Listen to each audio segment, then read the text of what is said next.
दोस्तों, आज हम चाणक्य नीति के अनुसार कैसे स्त्री के साथ संभोग नहीं करना चाहिए, उसके बारे में बात करेंगे। सभी स्त्रियों, युवती, वृद्धा, स्वस्थ अस्वस्थ, खूबसूरत बदसूरत, जाति की, शूद्र जाति की, कम उम्र वाला से संभोग करने वाला, आय की उपेक्षा करके अनाप शनाप खर्च करने वाला, किसी सहयोगी के न होने पर भी लड़ाई झगड़ा करने वाला व्यक्ति असमय ही मृत्यु को प्राप्त होता है। चाणक्य नीति का अभिप्राय यह है कि मनुष्य को अच्छी तरह परीक्षा किए बिना बीमार यौन व्याधि से पीड़ित तो नहीं, कम उम्र तो नहीं, शूद्र जाति की तो नहीं, पर स्त्री से संभोग नहीं करना चाहिए।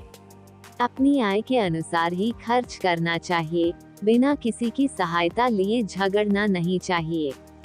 दुर्जन व्यक्ति के लिए गुण अवगुण और आयु का कोई मेल नहीं होता।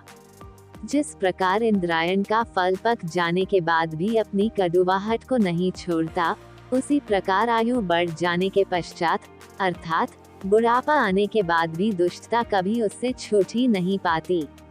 अभिप्राय यह है कि दुष्ट व्यक्ति के प्रौढ़ हो जाने के बाद उसे बुरा समझकर भी विश्वास नहीं करना चाहिए।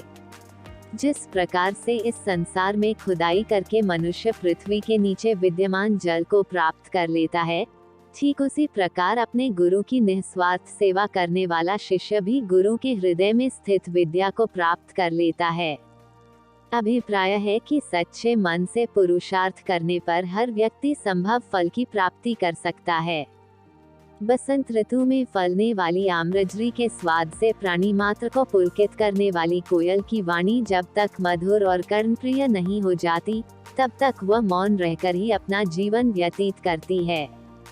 कहने का अभिप्राय यह है कि हर मनुष्य को किसी भी कार्य को करने के लिए उचित अवसर की प्रतीक्षा करनी चाहिए, अन्यथा असफल होने का भय बना रहता है। इस संसार में कुछ प्राणियों के किसी विशेष अंगों में विष होता है, जैसे सर्प के दांतों में, मक्खी के मस्तिष्क में और बिच्छू की पूंछ में विष होता है। इन सब से हटकर दुर्जन एक ऐसा व्यक्ति है जिसके हर अंग में विष भरा रहता है। उसके मन, वचन और कर्म विष में बुझे तीर की तरह हर किसी के हृदय को बेंधकर दुख देते हैं।